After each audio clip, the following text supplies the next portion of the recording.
Hi, I'm Dongxiang. Welcome to Digging to China, where we explore China in depth to review unique perspectives. Long-distance fishing became a buzzword in 2024. What does it mean?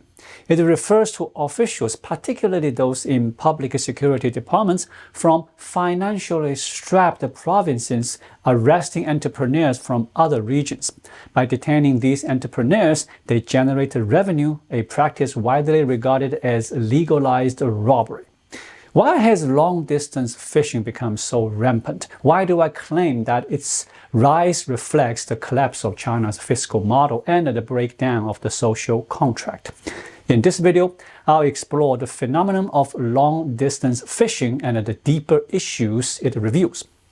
Before we dive into this issue, let's first look at the current state of long-distance fishing. This isn't a new concept. It has been happening for quite some time. However, it wasn't as aggressive before and it didn't draw much attention. The large-scale expansion of long-distance fishing began in 2021, a year when China's revenue from fines and confiscations surged by 60 billion yuan. The widespread rise of long-distance fishing has a clear cause. Local governments are running out of funds. In China, a provincial government's main source of revenue includes 5 categories: shared taxes, special taxes, non-tax income, transfer payments, and government fund revenues. Special taxes and shared taxes both are tax revenues. For example, value-added tax VAT is a shared tax. When VAT is collected, the central and the local governments split the revenue 50-50.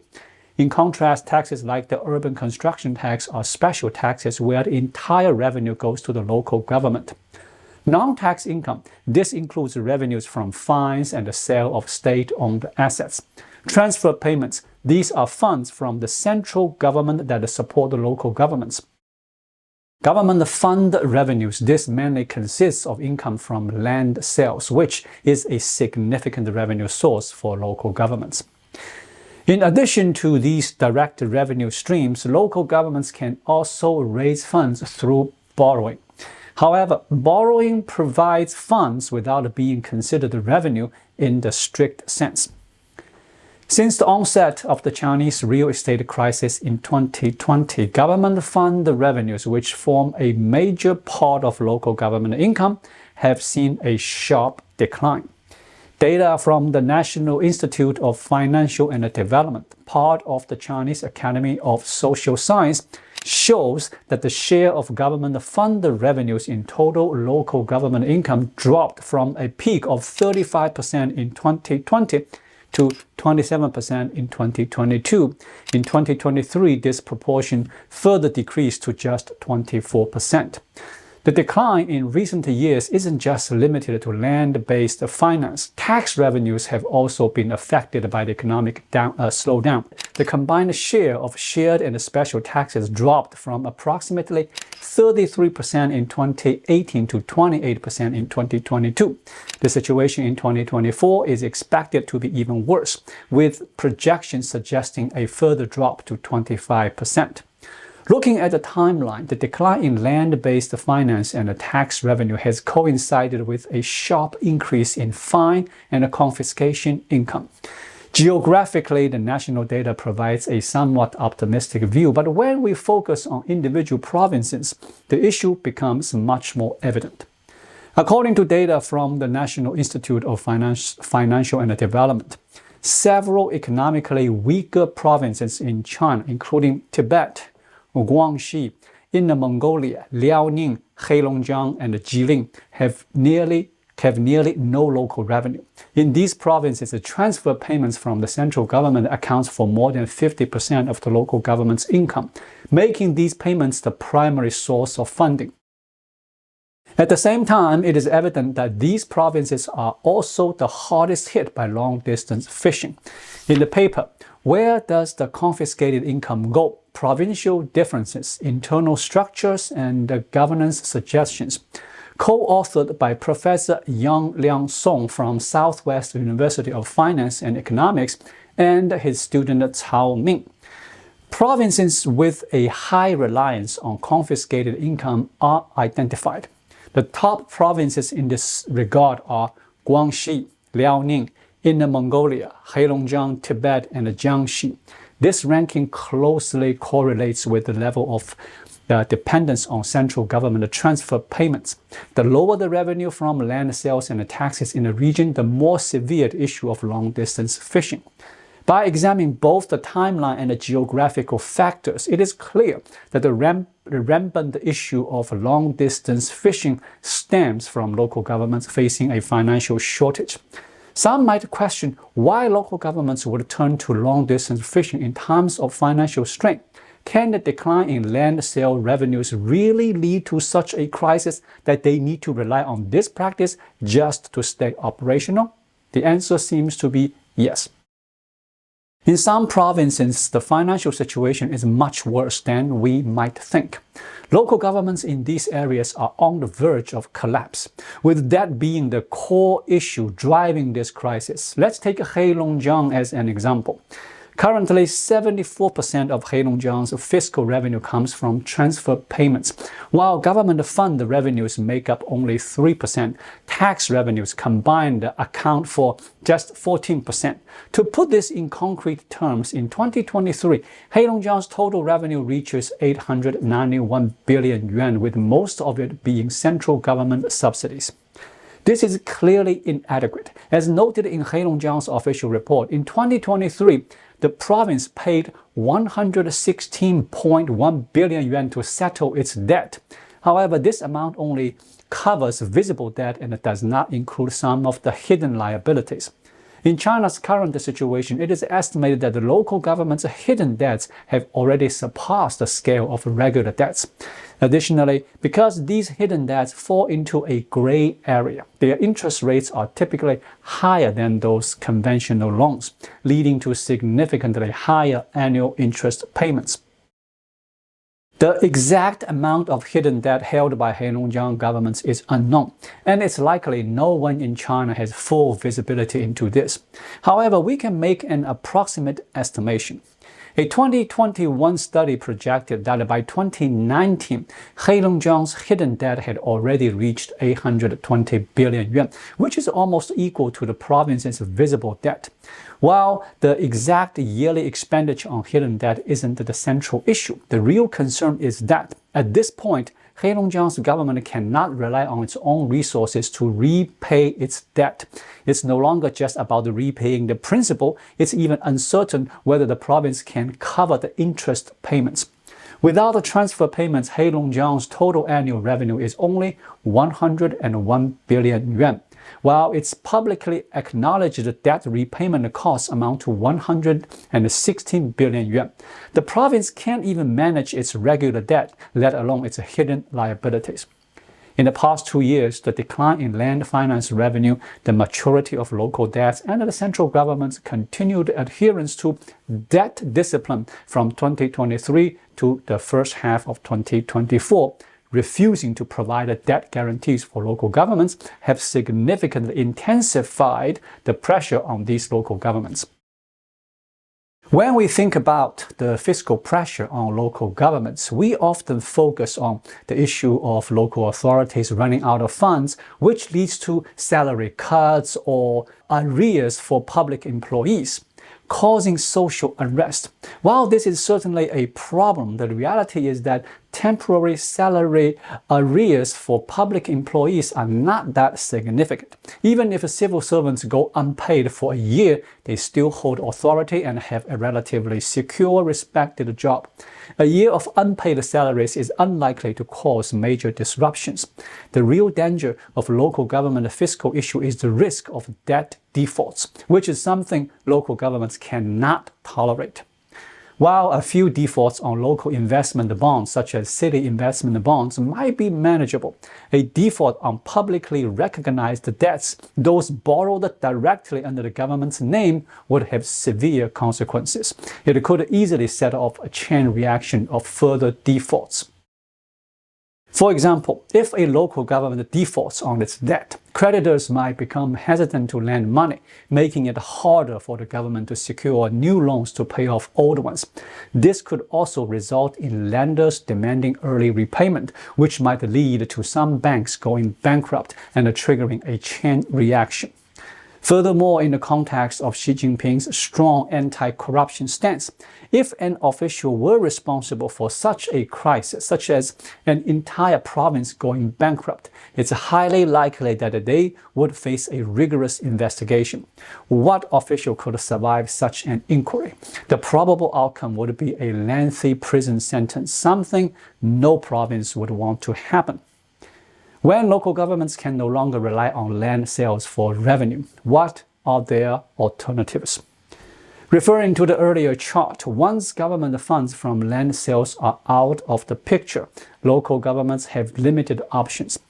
Boosting tax revenue would either require business to thrive, an unrealistic expectation, or it would mean resorting to excess tax collection, even revisiting tax audits from as far as 20 years.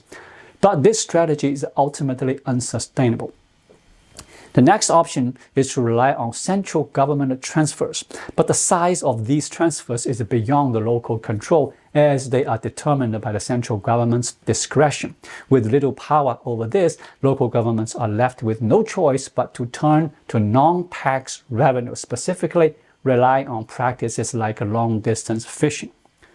Long-distance fishing has two main advantages. It generates income without harming the local economy.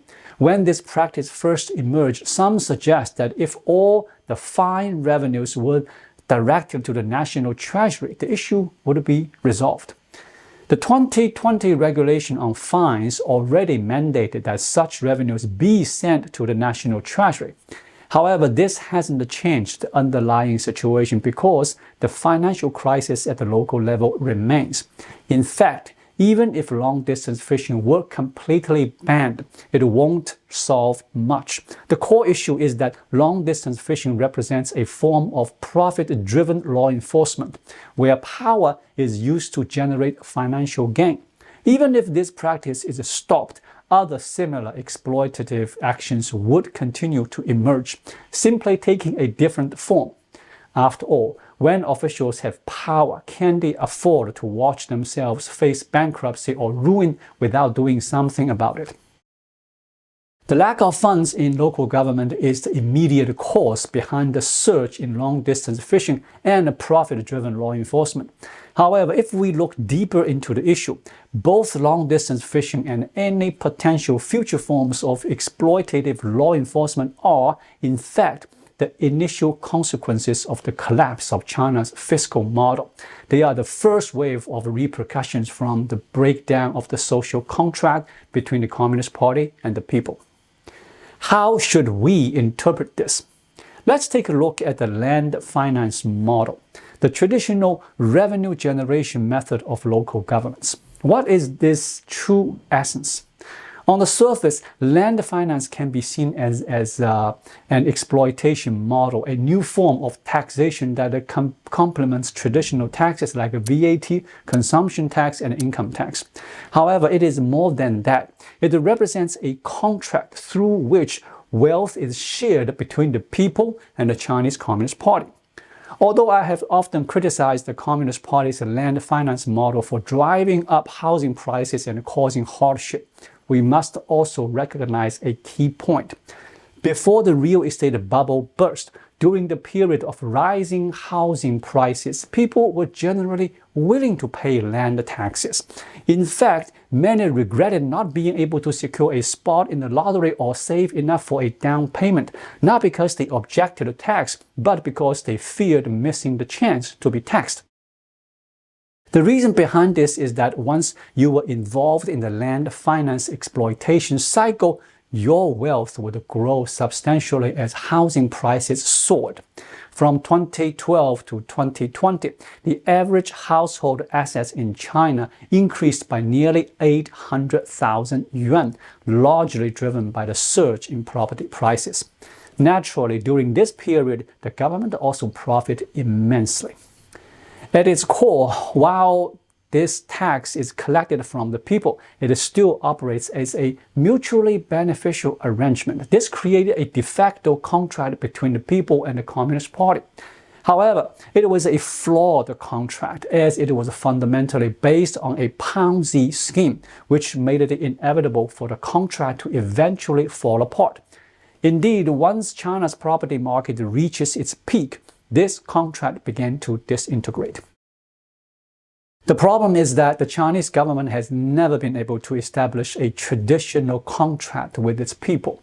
In a typical country, the government-citizen contract revolves around taxation. For instance, in the United States, citizens pay taxes in exchange for the government providing a stable and a secure environment to protect their wealth. This kind of contract where citizens contribute taxes and in return, the government fosters conditions for wealth growth may not be as straightforward as a land finance, where taxes are turned into visible assets like property. While the specifics, how much to pay, at what rate, and how taxes are allocated may cause some debate, the general principle is similar. Citizens contribute with the understanding that their investment will eventually lead to mutual prosperity and wealth growth in the long term. For a society to develop normally, there must be a healthy, mutually beneficial contract between the government and its people.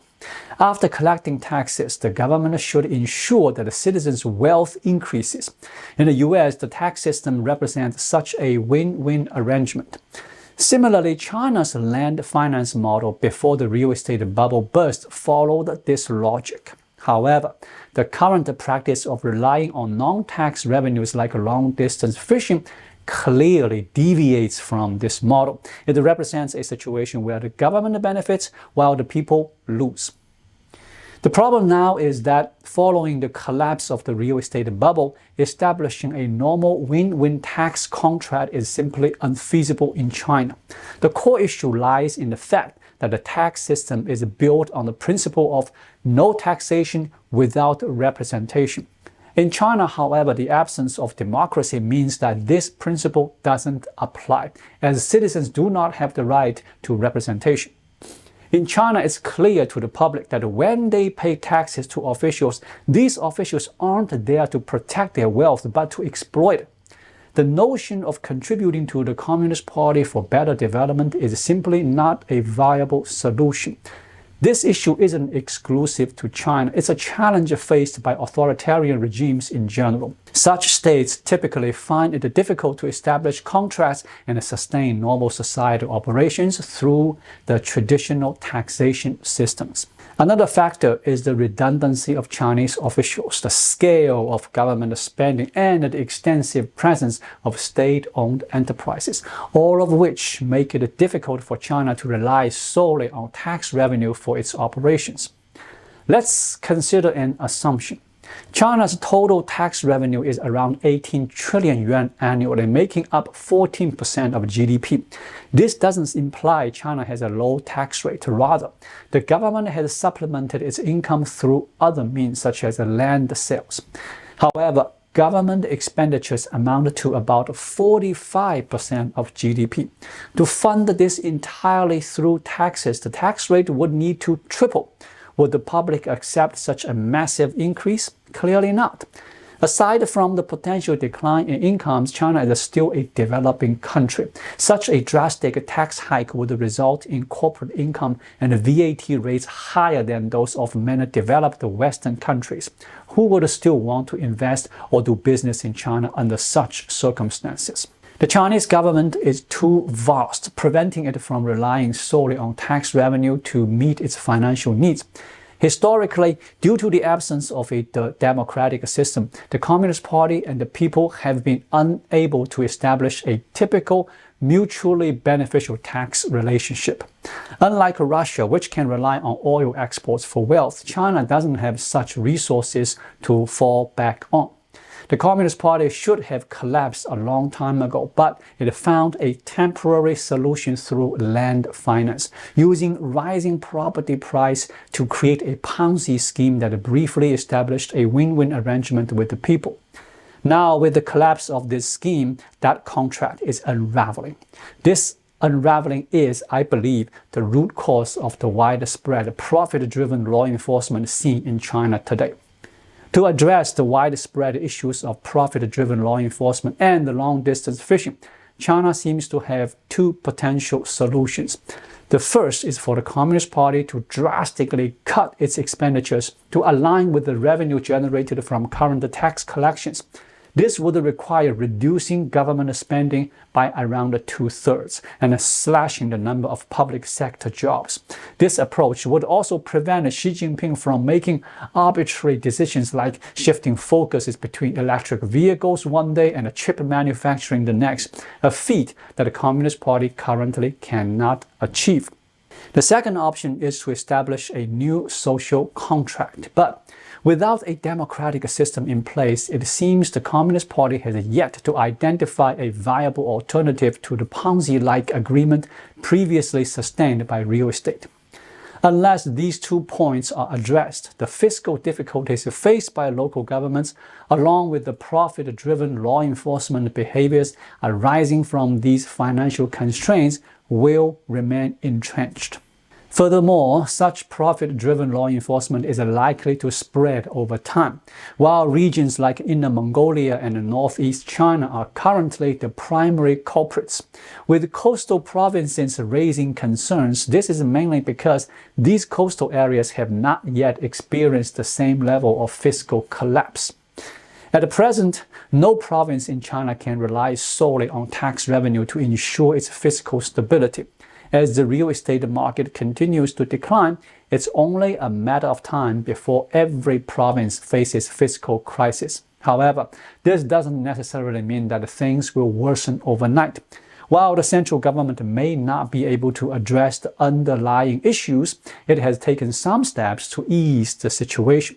For instance, this year, the central government introduced a large-scale debt restructuring plan, which has helped reduce the debt burden on local governments.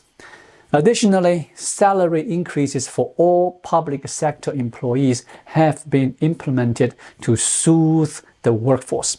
These actions merely postpone the inevitable crisis without solving the underlying issue. The core problem of the broken contract remains unaddressed. As for how long the Communist Party's measures can delay the situation, I doubt it will last even a year. In the coming months, we can expect to see new forms of profit-driven law enforcement, with public officials continuing to exploit their power to personal gain. Thank you so much for watching. If you find this video helpful, please like it, drop a comment below, and hit the subscribe button right here. It really helps YouTube suggest my videos to others. I'll be back with more content soon. Until then, be well.